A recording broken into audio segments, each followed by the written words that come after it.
Well, the first disclaimer is that obviously Iraq was completely the wrong thing to do and is a huge stain on his premiership and always will be. But if you believe in this honours system full stop, which frankly is a bit of a sort of rigmarole and very arbitrary in some ways, then it's quite standard that he would eventually get one. 14 post-war prime ministers have happened. 3 of them have been made peers and 8 have been knighted. So I'd imagine that the others, Cameron, May and Johnson, will eventually be honoured in some way. With regard to Iraq, again, horrific. I was completely anti it and still think it was one of the biggest historical mistakes a UK Prime Minister has ever made. But it's slightly revisionist to blame it entirely on Blair. He carries the can for it, but it was voted by Parliament. 69% of Labour MPs voted for it. 99% of Tory MPs voted for it. The Lib Dems abstained.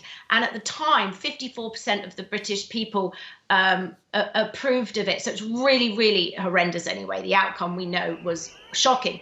But whilst we can never forget the disaster that was Iraq and the repercussions that have happened because of it, does that mean we should forget the other things that Blair did achieve? Amongst them, he was instrumental, along with John Major, in being the political figure to broker the Good Friday Agreement and find peace in Northern Ireland.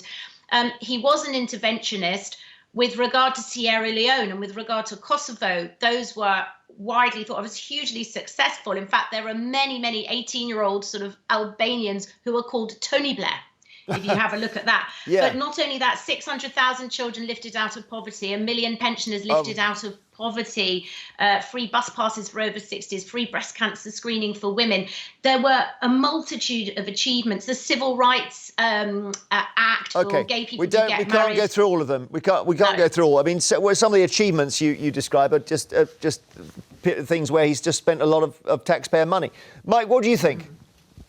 I think Gemma's contradicted herself. She said quite rightly it was one of the worst foreign policy decisions any prime minister has ever made to go and invade Iraq. Remember, before Iraq, there was Afghanistan. Now, you take Iraq and Afghanistan together, 600 British personnel, military personnel, lost their lives, OK?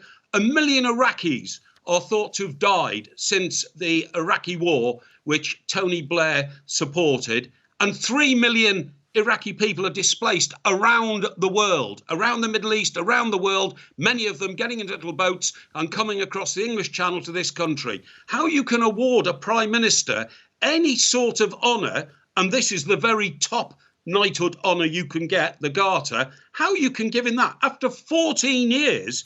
14 years since he left office, I thought it would have all gone away. And he would have kept his head down. But it's obviously not something, not something that everybody thinks. Because remember, straight after he was Prime Minister, Mr. Blair was made the UN Middle East Peace Envoy. Unbelievable. An unbelievable contradiction into what he'd done to contribute to smashing up the whole of the Middle East, which he did, along with David Cameron, by the way, a few years later, who decided to march into Libya with France and be another great war hero.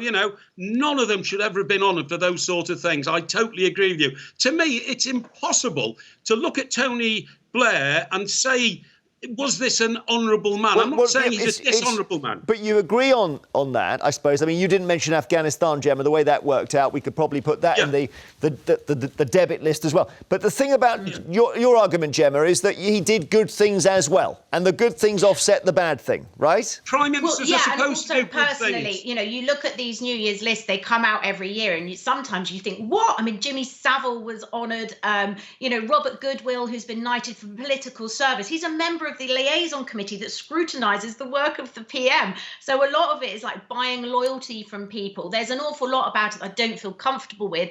I think the only reason to have it is to make David Attenborough a Sir. But, so I'd argue that, some of it is quite corrupt. Some of it is just nonsensical and rather archaic. But if you have given every single prime minister some form of honour just for achieving that, perhaps, listen, does he deserve a knighthood? No.